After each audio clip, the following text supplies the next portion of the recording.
दोस्तों जय माता दी। आइए सुनते हैं नाग पंचमी व्रत की कथा। आप सभी भक्तों को नाग पंचमी की ढेर सारी शुभकामनाएं। आप सभी के जीवन में भगवान शिव की कृपा से आप सभी को सभी प्रकार के सुख और समृद्धि की प्राप्ति हो। नाग पंचमी का त्यौहार बड़ा ही सुखदायक माना गया है। श्रावण के महीने में भगवान शिव जी का पूजन किया जाता है। श्रावण का महीना भगवान शिव जी को अति प्रिय होता है। श्रावण के महीने में बहुत सारे व्रत किए जाते हैं। उसी में से एक नाग पंचमी का व्रत है, जो कि श्रावण माह के शुक्ल पक्ष की पंचमी तिथि के दिन इस व्रत को धारण किया जाता है। कहीं कहीं इस व्रत को श्रावण कृष्ण पंचमी तिथि के दिन धारण किया जाता है और कई जगहों पर श्रावण शुक्ल पंचमी तिथि को नाग पंचमी का व्रत किया जाता है। इस दिन विशेष प्रकार के सर्पों को दूध से स्नान कराकर, पूजन कर दूध पिलाने से, वास्ती कुंड में स्नान करने, निज गृह के द्वार में दोनों ओर गोबर से सर्प बनाकर उनका दधी दुर्वा कुशा गंध अक्षत पुष्प मोदक और मालपुआ आदि से पूजा करने और ब्राह्मणों को भोजन कराकर एक समय भोजन ग्रहण करने से घर में सर्पों का भय नहीं होता है। पंचमी तिथि के दिन विशेष प्रकार से भगवान शिव के मंदिरों में जाकर के भगवान शिव जी का अभिषेक करना चाहिए और साथ ही साथ नाग देवता की पूजा करनी चाहिए। इस व्रत में चतुर्थी तिथि को केवल एक बार भोजन ग्रहण करना चाहिए और पंचमी तिथि के दिन उपवास करके शाम को फिर भोजन ग्रहण करना चाहिए। पंचमी तिथि के दिन चांदी, सोने, काठ या मिट्टी की कलम से हल्दी और चंदन की स्याही बनाकर 5 फन वाले नाग अंकित करने चाहिए। पंचमी तिथि के दिन पंचामृत, खीर, कमल, धूप, नैवेद्य आदि से विधिवत नागों की पूजा करनी चाहिए। पूजा के बाद ब्राह्मणों को लड्डू या खीर का भोजन कराना चाहिए। पंचमी को नागों की पूजा करने वाले व्यक्ति को उस दिन भूमि बिल्कुल भी नहीं खोदनी चाहिए। प्राचीन काल में घरों को इस दिन गोबर में गेरू मिला करके लीपा जाता था और फिर नाग देवता की पूजा पूर्ण विधि विधान से की जाती थी। इस हेतु एक रस्सी में 7 गांठें लगाकर रस्सी का सर्प बनाकर उसे एक लकड़ी के पट्टे पर सर्प मानकर बिठाया जाता था। हल्दी, रोली, चावल और फूल आदि चढ़ाकर नाग देवता की पूजा करने के बाद कच्चा दूध, घी, चीनी मिलाकर इसे काठ पर बैठे सर्प देवता को अर्पित किया जाता था। इस दिन ओम कुरु कुल्य, होम फट स्वाहा इन मंत्रों का अगर जप किया जाए तो इससे सर्प विष दूर होते हैं। इस दिन पूजन करने के बाद सर्प देवता की आरती उतारनी चाहिए।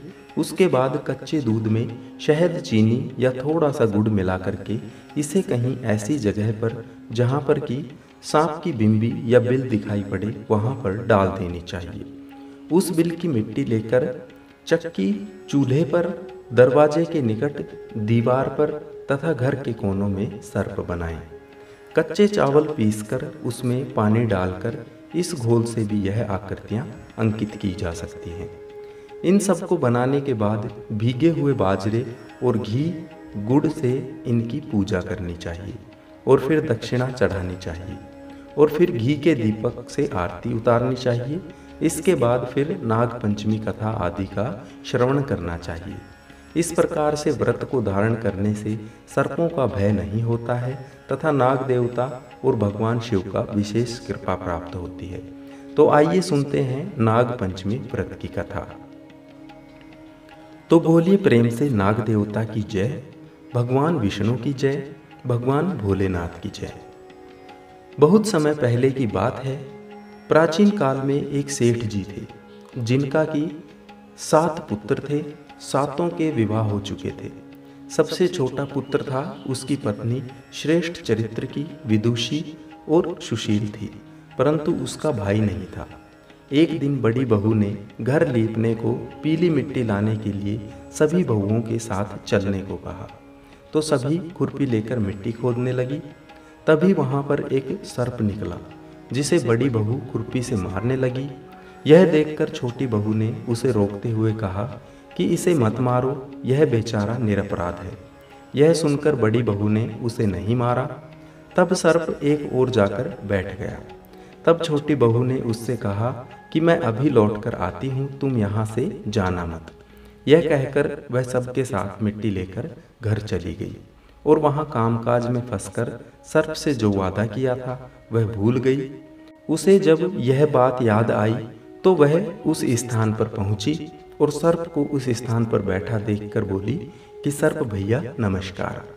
सर्प ने कहा, तू भैया कह चुकी है इसलिए तुझे छोड़ देता हूँ, नहीं तो झूठी बात कहने के कारण तुझे अभी डस लेता। वह बोली, भैया मुझसे बड़ी भूल हो गई, और फिर वह सर्प से क्षमा मांगने लगी। तब सर्प बोला, अच्छा तू आज से मेरी बहन हुई और मैं तेरा भाई हुआ, तुझे जो कुछ मांगना हो मुझसे मांग ले। वह बोली, भैया मेरा कोई नहीं है, अच्छा हुआ जो तू मेरा भाई बन गया।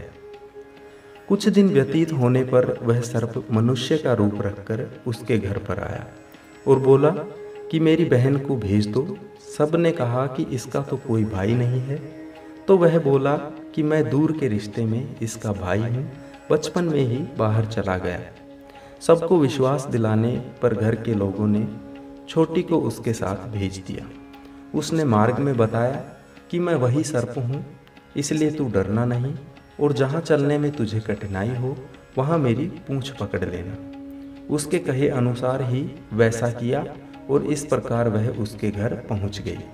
वहाँ के धन ऐश्वर्य को देखकर वह चकित रह गई।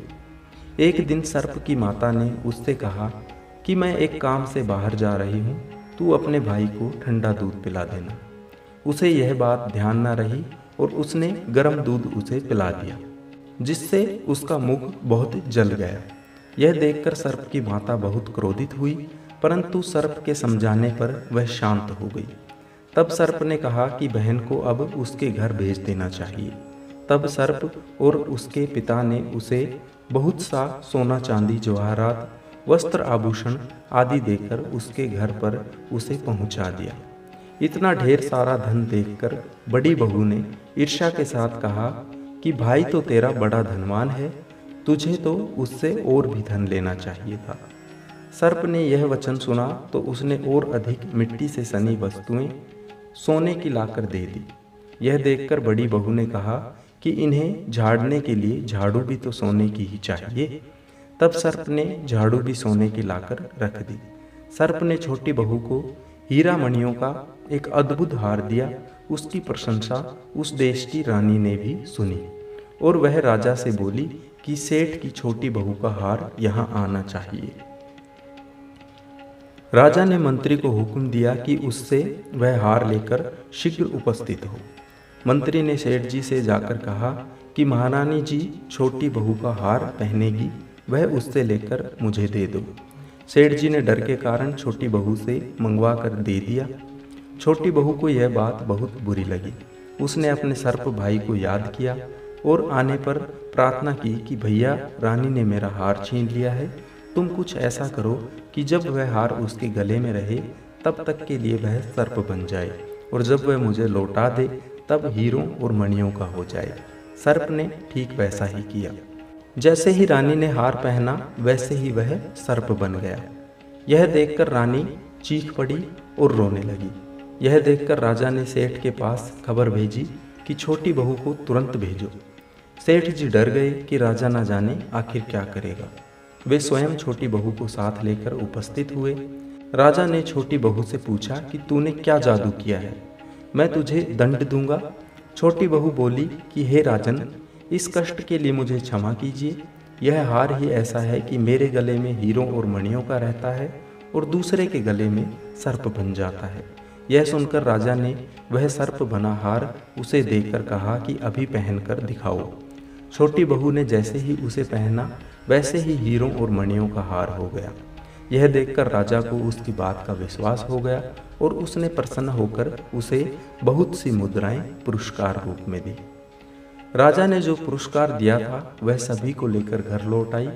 उसके धन को देखकर बड़ी बहू ने ईर्ष्या के कारण उसके पति को सिखाया कि छोटी बहू के पास कहीं से धन आया है।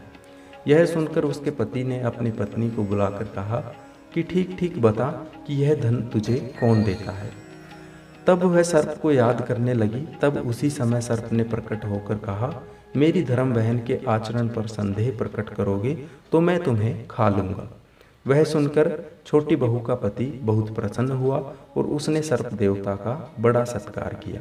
उसी दिन से नाग पंचमी का त्यौहार मनाया जाता है और स्त्रियां सर्प को भाई मानकर उनकी पूजा करती हैं और उन्हें दुग्ध पिलाती हैं।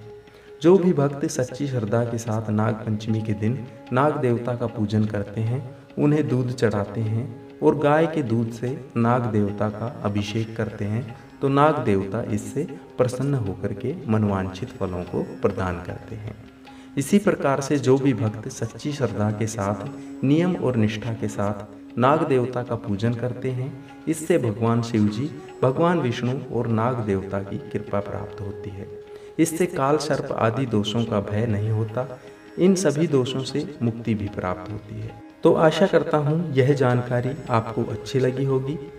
ऐसे ही ज्ञानवर्धक जानकारियाँ प्राप्त करने के लिए आप हमारे इस चैनल को सब्सक्राइब कर लीजिए और बेल आइकन को ज़रूर दबाएं, ताकि कोई नई वीडियो आए तो उसका नोटिफिकेशन आप तक पहुंचता रहे। और साथ ही साथ वीडियो को शेयर भी ज़रूर करें।